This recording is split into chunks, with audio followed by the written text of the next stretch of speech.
दिल्ली, हिमाचल, पंजाब में टूटा बारिश का रिकॉर्ड। उत्तराखंड, यूपी, जम्मू कश्मीर में भी हालात बेकाबू। मानसून के महाभयानक रूप ने देश में मचाया हाहाकार।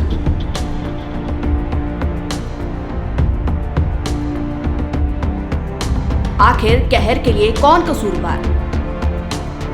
नमस्कार, मैं हूं साक्षी मंगाई।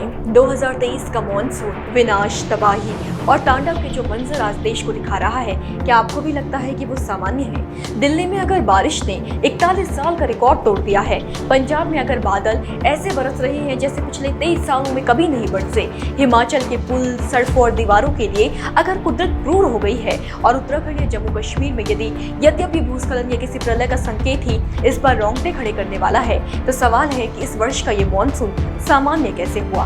कहीं बाढ़ का खतरा, कहीं सैलाब, कहीं घरों का ढह जाना, इतनी मौतें, ये महाप्रलय किसकी मेहरबानी है? क्या ये वाकई मॉनसून का वो स्वभाव है जिसे अनिश्चितता कहा जाता है, या फिर ये हाहाकार उस जलवायु परिवर्तन से जुड़ा है जो अपने आप में बहस का एक कारण बन गया है? आइए सारे जवाब जानने के लिए कुछ रिपोर्ट्स पर गौर करते हैं।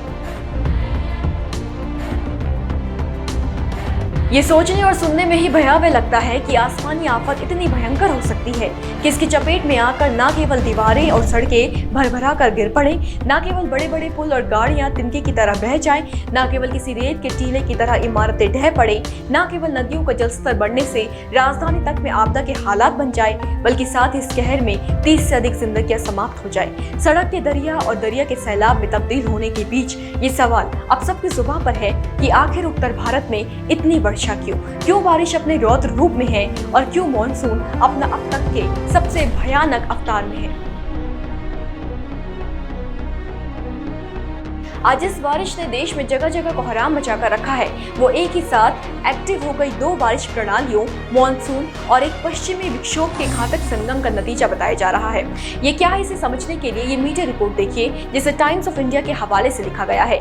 रिपोर्ट के मुताबिक आईएमडी प्रमुख मृत्युंजय महापात्र ने कहा कि पिछले 2 दिनों में उत्तर भारत पर 2 मौसम प्रणालियां सक्रिय हो गई हैं। पश्चिमी विक्षोभ से जुड़ी एक ट्रफ रेखा राजस्थान से उत्तरी अरब सागर तक फैली हुई है। साथ ही मजबूत मॉनसून की स्थिति के कारण बंगाल की खाड़ी से हवाएं भी उत्तर तक पहुंच रही है। इन 2 प्रणालियों के संगम का नतीजा ही था कि शनिवार को जम्मू कश्मीर के आसपास और रविवार को हिमाचल प्रदेश के आसपास जमकर बारिश हुई। इन क्षेत्रों को अरब सागर और बंगाल की खाड़ी दोनों से नमी मिली, जिसके कारण बहुत भारी बारिश हुई।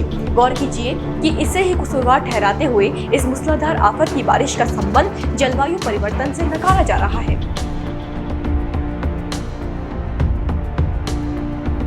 क्या ये बारिश जलवायु परिवर्तन का असर नहीं है? इस सवाल का जवाब जानने के लिए जरा एक प्रतिष्ठित समाचार पत्र की इस रिपोर्ट को देखिए। इसमें लिखा गया है कि पाटलिपुत्र यूनिवर्सिटी के भूगोल विभाग के हेड रहे प्रोफेसर डॉक्टर देवेंद्र प्रसाद सिंह ने कहा कि जलवायु परिवर्तन से इसका दूर दूर तक नाता नहीं है। उन्होंने कहा कि मॉनसून का सीजन चल रहा है और मॉनसूनी हवाओं की अनिश्चितता ही मॉनसून की विशेषता रही है। तो एक प्रकार से कोहराम कितना ही असामान्य हो, लेकिन मॉनसून की अनिश्चितता को त्राहिमाम के जवाब के तौर पर देखा जा रहा है। हालांकि यहाँ पर एक समझने वाली बात यह भी है कि बारिश ना भी हो, लेकिन इससे बहुत सी चीजें और बहुत सी जगहें हैं जिन पर जलवायु परिवर्तन असर करता है।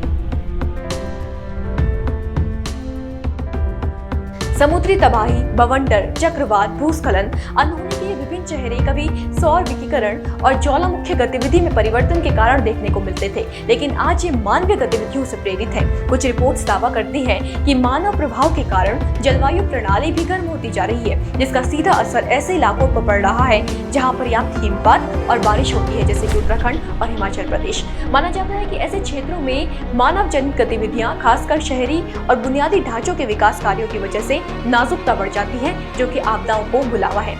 देखिए, जानकारी इसलिए अहम है क्योंकि जिस तरीके से कुछ घंटों की बारिश ने हिमाचल और उत्तराखंड में हाहाकार मचाया है, उसमें इस बात को अनदेखा नहीं किया जा सकता कि ये ऐसे हिमालय राज्य हैं जिनकी भौगोलिक स्थिति समय समय पर याद करवाई जाती है, जहां पर्यटन का स्कोप तो अत्यधिक है, लेकिन उतना ही दोगुना है इन पर कुदरत के कहर का प्रभाव। आज इसी के साथ विदा लेते हैं, फिर हाजिर होंगे, बने रहे देवभूमि इनसाइडर के साथ। आज ही डाउनलोड करें देवभूमि इनसाइडर।